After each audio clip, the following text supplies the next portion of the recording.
Right, 5 minutes till launch of San Jose. At San Jose State, a team of engineers are trying to get their ideas to Mars. They're developing new methods that can one day be used by the National Aeronautics and Space Administration, or NASA. Ideas that can help push the boundaries of human exploration put to use at Johnson Space Center. For Khalil Estelle, the team's leader, it's a mission with a do or die attitude.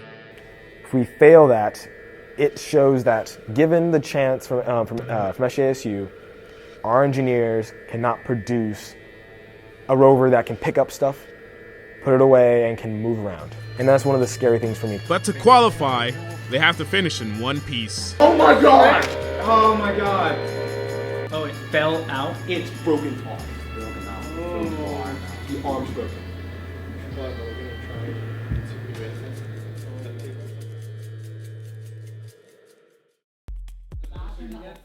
For the better part of 2015, as many as 20 San Jose State mechanical, computer, and electrical engineering students pulled together their talents and skills to build a planetary vehicle designed to explore the surface of Mars on some future NASA mission. NASA created a national competition to inspire nationwide student critical thinking that leads to innovative approaches to building a rover.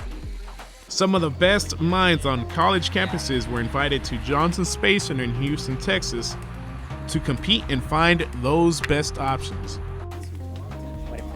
The student competitors actually scouted out one another like a NASCAR race to find the strengths and weaknesses of each group effort. In a big tent in an outside rock yard, each rover prototype is fine-tuned and adjusted to make sure original components and designs actually work. For the San Jose State University team, this dream challenge almost crashed and burned months prior and only survived with a great deal of passion. A small campus club of engineers joined a top-flight national student competition called the RASCAL Robo-Ops. It's run by NASA and the National Institute of Aerospace. They select group members starting with a pool of 32 student organizations from across the nation.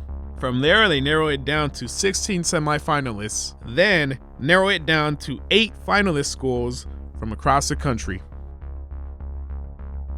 Well, we work really closely with our colleagues at NASA, looking to find the things that they're most interested in achieving from this type of university reach back.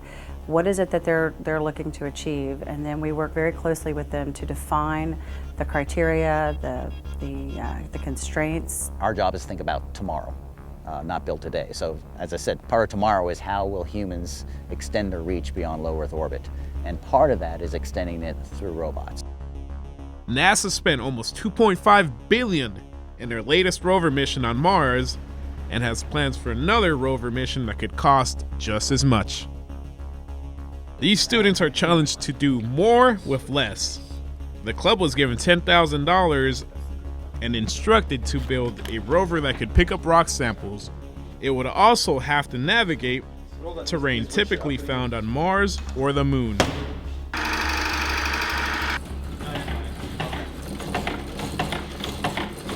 Both NASA and the NIA have adopted techniques developed during the student competition for real space exploration missions. We're trying to get people's innovation. We want to get people who are thinking outside the NASA box with ideas. Not only ideas about what robots would look like or what the technology would be, but how to operate them. And they are really designed to help NASA get fresh and innovative approaches from the academic environment, the students and faculty advisors. These are typically far out and far-reaching, revolutionary type of concepts that NASA's looking for interesting and innovative insights and approaches to solving. Labrador-1 uses a rocker bogie suspension, just like the one seen on the Mars Curiosity rover. It uses 2 cameras, one located in the front and another that automatically balances itself. Of its systems and components, NASA expressed strong interest in something called a universal gripper. The yellow funnel that seems to have a balloon attached to it is actually designed to pick up objects using suction power. It's very noisy.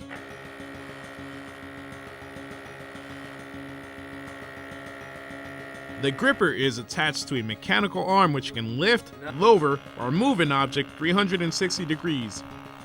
NASA will be looking to see how effective that would be, especially if you have to troubleshoot by sending electronic signals 249 million miles away to Mars. Unlike previous student-driven competitions sponsored by NASA, Labrador-1 had to be designed for remote control from San Jose, California, just like a real space mission. And then once we're ready, if all the systems are working the way that they were when we did our last mission control test, we're gonna be fine. Literally, we will rove throughout the entire. Our robot will not look like it can do anything good. It won't look right, but it will be surprising to people when they see our rover roaming around, doing all the tasks, picking up all the rocks, and not having any issues. So I really have no fears for our rover this time. It's really just, it's really, we've seen this, done the test, we've seen it work over and over again. We've played around with it many times before. Now it's just gonna be a different location. We're just gonna do the same thing over again. This whole testing process, which included watching the rover run, break down, fall apart, get fixed, and finally work properly, started in December 2014. It would be May 25th, 6 months later, when the team felt confident enough to take Labrador-1 out to Houston.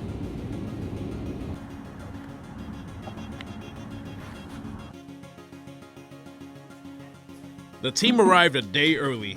The three members immediately began reassembling their prototype. On their first day in Texas, the team was excited to finally make it to Johnson Space Center. NASA tells all of its competitors to build as light as possible because in a real space mission, weight is an important variable in space travel. The rules say the heaviest rover is the first one to compete. Coming in at 42 kilograms, the team was a bit disappointed because the weighty San Jose State prototype was assigned to go first in the competition. They accepted the rover that we have more than I thought they would, and seeing it compared to the others, I don't feel as bad, but I still know that there's a lot more we could have done. But I'm pretty excited. We're not seen as an underdog or anything.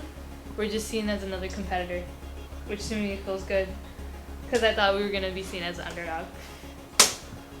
One tomorrow, what are you expecting? I'm expecting to just pick up some rocks. I don't expect to come in first place. I just want to show off the systems we have so we can get in again next year. Are you nervous at all about tomorrow? Honestly, I'm the type of person that doesn't really get nervous or anxious because I know it has to be done, and that's just what has to be done. And so you either do it or you don't. Try your damn hardest to do it. I wish we could have done more testing. Train's wrong. Yeah, I wish we did more training in terms of mission control, but with the amount of time that we had to work with, I'd say I'm pretty okay with it. Yeah, I mean, Sure. it's our first competition. Yeah. First time our club's doing a competition. First time we're in this competition for San Jose State, Yeah. and we're the first ones to go. So, It's gonna be interesting. what else can you do? I think we already got here. We already got Yeah. this far. This is the moment we build it up to. Yeah.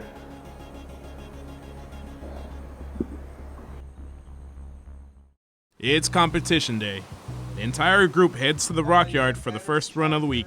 It's a day of Labrador-1's debut, and the culmination of 6 months of work will finally be put to the test.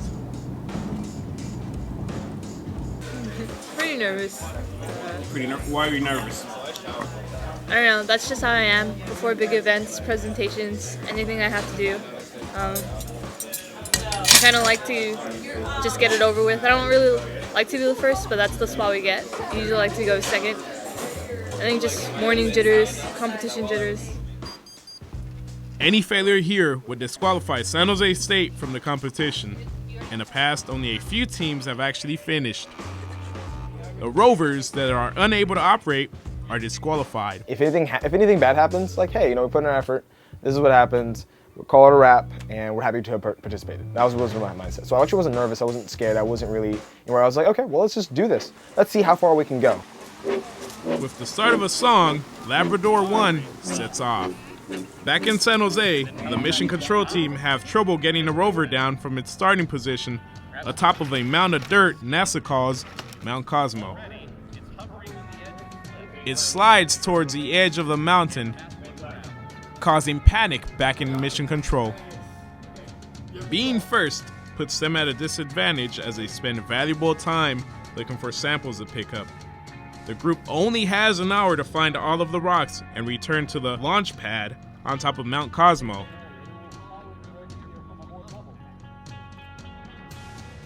They have 3 areas to explore and dig through for samples: a desert sand area, a simulated cratered moon zone, and a Mars rock field.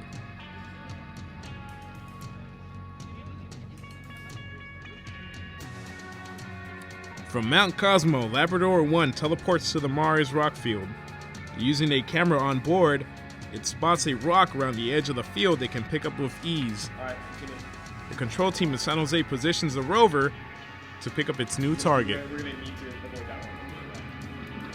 Disaster strikes during an attempt to pick up a green rock. The arm malfunctions because of excess stress on some motor casings and breaks. Oh my God. Turn off the arm. Alright, it's working now. When I get closer, notice the ABS actually snapped. And at that point, I was like, oh crap. I think it was Matthew who called out and he's like, Rosalie, get the tool bag. And I didn't have the whole tool bag.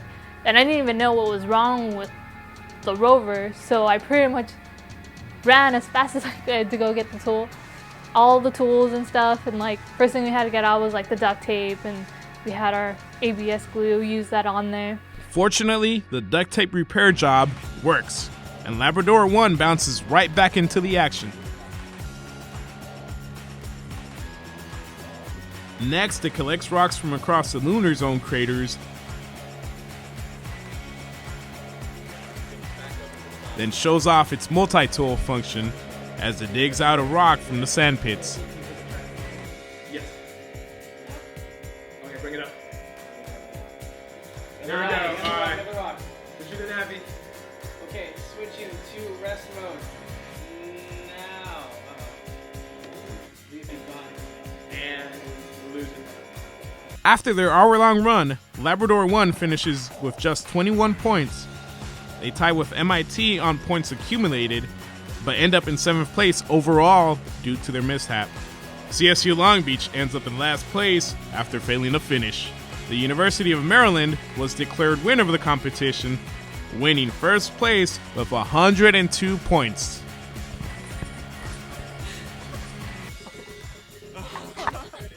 Duct tape. Look at him. Team San Jose State was not discouraged after finishing 7th. Oh my God. I'm proud to say that this thing is our first rover. Regardless of how it looks, I think that the fact that it functioned and did its work, I'm happy with that.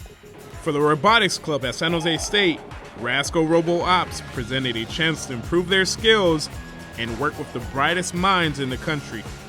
But it marks a turning point for the up-and-coming club and its engineers as they move on to new projects and new opportunities. We are redesigning a rover and just reevaluating all the features and just finding out exactly what we want to use to have the most optimal, efficient, best system. So we're going to do the competition again.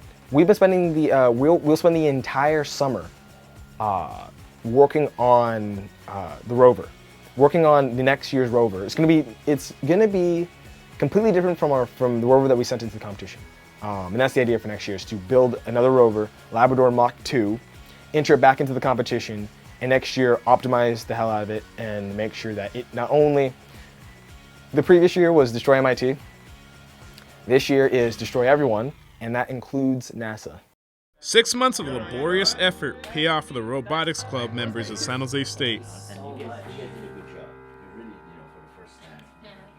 Their prototype rover survives its first ever trip to Houston, Texas, in a rigorous competition where even a possibility of finishing is a matter of luck. But now the foundation for success has been set. With that, I feel as if I can build a strong team and we can go out there and we at least be extremely competitive with everyone else. So yeah, hopefully with the support and hopefully with a room and hopefully with a new fresh outlook and a fresh start, we can build up robotics at SJSU. Now the members of the club have their sights set on a new Mars challenge, and with it, a second-generation rover.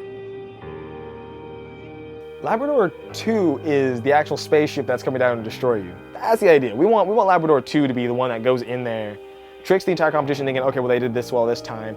Natural progression for everyone wants to go like, kind of like this on the next go. We want to just be bam, right up to the top. In 2016, a new set of campus engineers will take over, develop a new design, and join a new competition with higher stakes. Next stop, the University Rover Challenge in Utah. And another chance to inspire the next team from San Jose State to take their ideas and dreams to Mars and beyond.